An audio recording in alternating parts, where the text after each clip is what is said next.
It was 6 months ago when my video about the Fontainebleau went viral, talking about how dead it was inside. Since then, a ton of AI channels copied the video, spreading the news further without actually recording their own footage or contributing anything new. So I decided to book a room and give this property a rating since I was last there, to see if it was really still dead and to see if you should stay there or not. At the end of this video, I will give you my full ranking and let you know what I spent for one night. I arrived at Fontainebleau early in the morning because I wanted to get some coffee and food before check-in. I decided to grab a drip coffee at Chez Bonbon, one of their 2 coffee spots on property. The total came out to $7, which seems about right for a property at this level of luxury.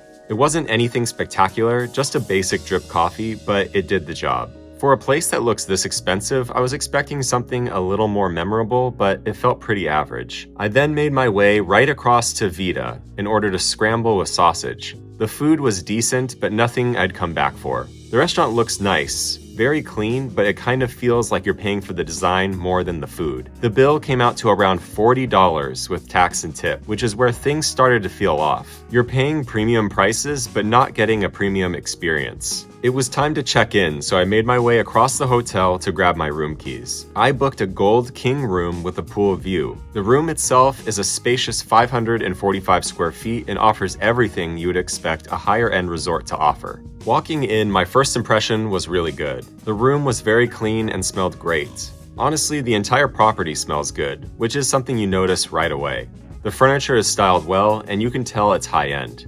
There are plenty of snacks and drinks in the minibar, most of which you're going to want to avoid unless you're okay spending even more money. One thing I did like is that the room actually has a mini fridge for your own drinks, which you don't really see at higher-end properties anymore. The technology in the room is also a highlight, with buttons to control the lights, curtains, and everything else. It definitely gives it that modern luxury feel. Up to this point, I can't really say I was disappointed. The bathroom was also very spacious and clean.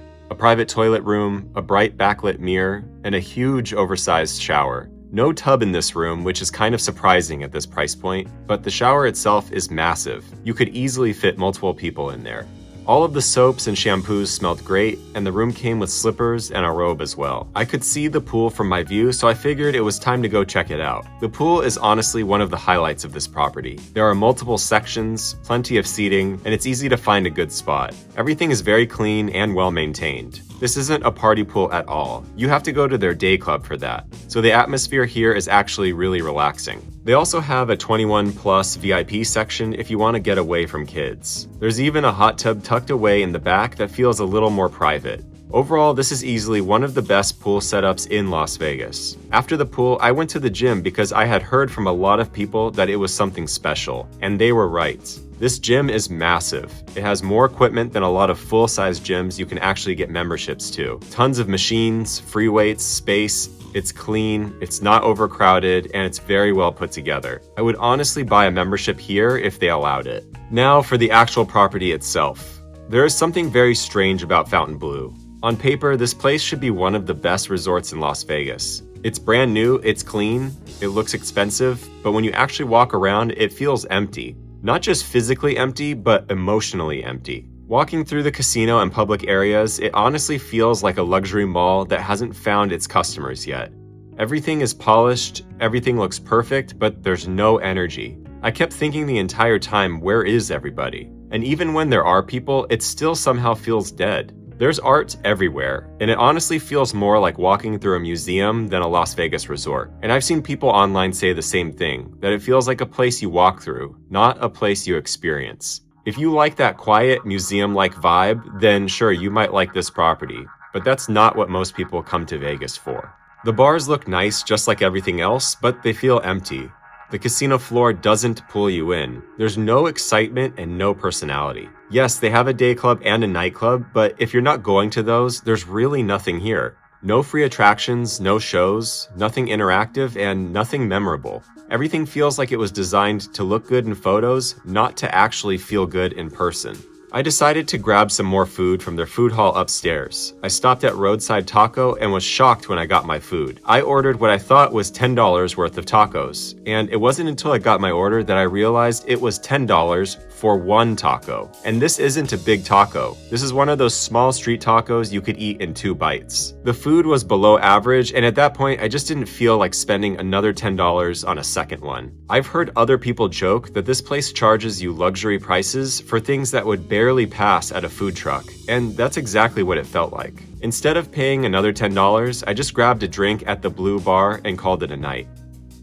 Now for my overall thoughts and rating. Let's start with the cost. The room was $192.72 on a Tuesday, with an additional $88.14 for the resort fee and taxes, coming out to a total of $280.86 for one night midweek. My first rating is cleanliness. This property is very clean, I will give them that. Whatever scent they use is also great. My room was super clean and the rest of the property looked just as well maintained. Definitely no complaints there. I give them a 10 for cleanliness. Next is the room. The room was very nice and high-end. The bed was super comfortable as well. It's also nice getting your own mini fridge. I liked the additional technology enhancements. What I didn't like was the lack of a tub and the price. The price for this room midweek is crazy and not worth it in my opinion. I give the room an 8 overall. Activities and amenities. The pool and gym are exceptional, and some of the best in Las Vegas. Outside of that, there is really nothing to do here unless you want to lose money quickly. So unless you are staying here and get to experience those amenities, there really isn't anything else to do besides gamble,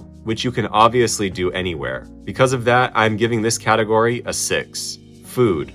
They have a variety of food options, including super high-end restaurants like their omakase on the top floor, along with multiple steakhouses and their food court. The only issue is that none of the food tastes good, and it was way too expensive. $10 for one taco is a crime. This category gets a 6. Location. This property sits at the north end of the Las Vegas Strip, which is far away from where all the action is. It's too far to walk to anything else unless you're trying to visit Circus across the street. You are guaranteed to take an Uber or taxi from here to get anywhere else. Location gets a 5. Next is value. The room was too expensive, the food was too expensive, and there were absolutely 0 deals of any kind. There are no drink specials or food specials. The property is a money pit, and that would all be okay if you were getting something amazing in return, like what you can get at Wynn and Encore, but this property falls short in every way. Value gets a 4. Service. The service was okay in some areas and really strange in others. I would think for this price that you should be getting exceptional service, but you are not. Once again, the price is going to heavily influence this rating, so overall it felt very mediocre. Service gets a 6. Lastly, theming.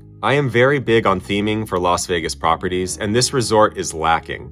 It's brand new, clean, and modern, yet missing all the charm, character, and fun of any other Las Vegas hotel. If you like a cold, boring, museum-like atmosphere that sucks all your money, then this is the place for you. Theming gets a 5. The final score comes out to 50 out of 80. At the end of the day, this place looks like it should be one of the best resorts in Las Vegas, but it just doesn't feel like it. It's too expensive and not worth it. And because of that, I can't recommend staying or even visiting this resort until they get their act together. Thanks for watching. If you enjoyed this breakdown, hit the subscribe button. Drop a comment below for which hotel I should stay at next, and I'll see you in the next one.